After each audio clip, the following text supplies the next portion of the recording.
assessment asks us why this molecule is achiral, even though it looks like it might be chiral. It has at least one carbon with 4 unique groups attached, so it looks like it should be a chiral molecule, but it is in fact not. There are 2 reasons that we can say that this molecule is not a chiral molecule.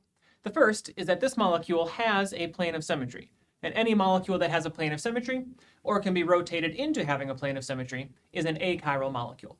So because this molecule has a plane of symmetry, it is an achiral molecule.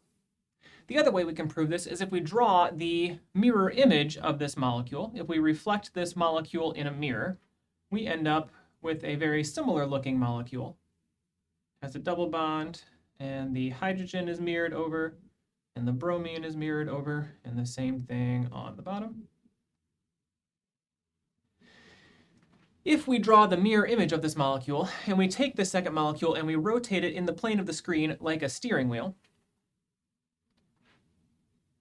when we rotate this molecule in the plane of the screen like a steering wheel, we end up redrawing the same molecule. So the mirror image of this original molecule is superimposable on itself. Therefore, this molecule is achiral.